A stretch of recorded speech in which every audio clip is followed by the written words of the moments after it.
रांची में चमक उठी है एक नई रोशनी। 8 साल के इंतजार के बाद शहर को मिली है एक नई मेयर रोशनी खालको।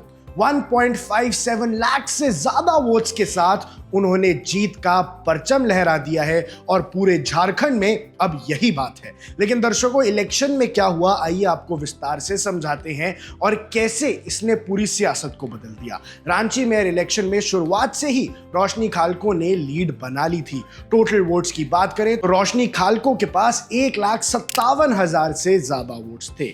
इसके बाद रामा खालको के पास 1,43,000 थे और जीत का अंतर रहा 14,363 वोट का। दर्शकों, पहले राउंड से ही रोशनी ने स्ट्रॉन्ग लीड बना ली थी। राउंड 1 में ही वो 44,000 को पार कर गई थी, राउंड 2 में 40,000 को पार कर गई थी और तीसरे राउंड तक ये गैप इतना बड़ा हो गया कि वो आसानी से इलेक्शन जीत गई। हर राउंड के बाद काउंटिंग सेंटर पर माहौल बदलता रहा, लेकिन रोशनी की लीड कभी भी नहीं टूटी और ये बात सामने आई कि वो रांची की मेयर बन के आएंगी। कौन है रोशनी खालको, आइए आपको अब इस बारे में बताते हैं और कैसे झारखंड की राजनीति के लिए, रांची की राजनीति के लिए ये एक नया और ऐतिहासिक कदम है। रोशनी खालको एक स्ट्रॉन्ग और डिटरमिन्ड लीडर के रूप में उभर के सबके सामने आई हैं। उनकी जीत सिर्फ एक राजनीतिक जीत नहीं है, बल्कि एक लीगल और संघर्ष की भी जीत है। उन्होंने अपने पहले इंटरव्यू में ये भी कहा था कि ये जीत मेरी नहीं है, ये रांची के लोगों की जीत है। ये लंबी लड़ाई, धैर्य और जनता के भरोसे का नतीजा है। उन्होंने ये भी बताया कि नगर निगम के इलेक्शन काफी समय तक नहीं हो रहे थे और राज्य सरकार इस मामले में उदासीन थी। अब इसके बाद उन्होंने हाई कोर्ट में याचिका दाखिल की थी और कोर्ट के ऑर्डर के बाद ही चुनाव संभव हो पाया था।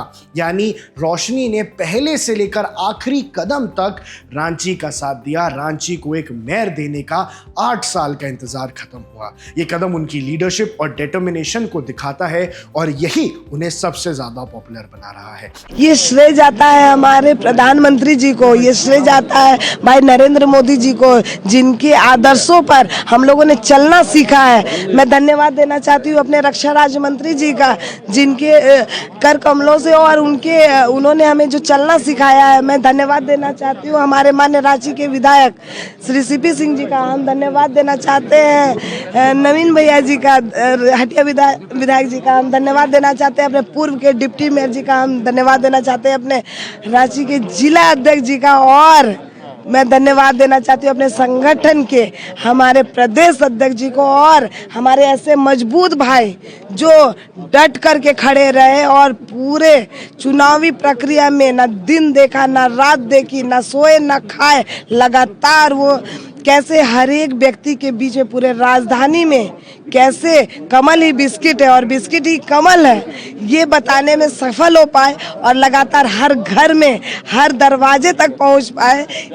ये एक बड़ी चुनौती थी, लेकिन इसका श्रेय मैं इन सारे भाइयों को देना चाहती हूँ और हमारी बहनों को देनी चाहती हूँ और पूरे राजधानी वासियों को देना चाहती हूँ। लेकिन अब दर्शकों, रांची के लिए आगे का क्या विजन है? क्या अब रांची पूरी तरह से तब्दील होने वाला है? रोशनी खालको ने रांची को ग्रीन सिटी बनाने का संकल्प लिया है। उनका फोकस होगा बेहतर नगर प्रदर्शन, सफाई और इंफ्रास्ट्रक्चर में सुधार, ट्रांसपेरेंट गवर्नेंस और सबसे इंपॉर्टेंट बात पब्लिक पार्टिसिपेशन, जो इस नगर निगम की इलेक्शन के बाद जरूर देखी जाएगी। उन्होंने वादा किया है कि रांची को एक क्लीन, ग्रीन और वेल मैनेज्ड कैपिटल सिटी बनाया जाएगा, जो झारखंड के लिए आने वाले समय में अलग ऊंचाइयां लिखेगा। अब दर्शकों, आपको समझना होगा, रांची में इस बार सिर्फ एक मेयर नहीं, बल्कि एक नई सोच और नई उम्मीद जीती है। अब देखना होगा कि रोशनी खालको अपने वादों को ग्राउंड पर कितना सफल बना पाती हैं और बीजेपी की बैकिंग के साथ ये रांची को कितना बदलने में अपना योगदान देती है। रांची की जनता खुश है, झारखंड की जनता खुश है कि उनकी जो राजधानी है अब वो एक वर्ल्ड क्लास सिटी बनने जा रही है, जिस हिसाब से रोशनी का दावा है। अब रोशनी जी कितना रोशन कर पाती हैं झारखंड की रांची को, ये बात वक्त बताएगी, लेकिन हाल फिलहाल झारखंड में खुशी का माहौल है, जश्न का माहौल है। आप देख रहे हैं वन इंडिया, मैं हूं आकर्ष Kaushik. Subscribe to One India and never miss an update. Download the One India app now.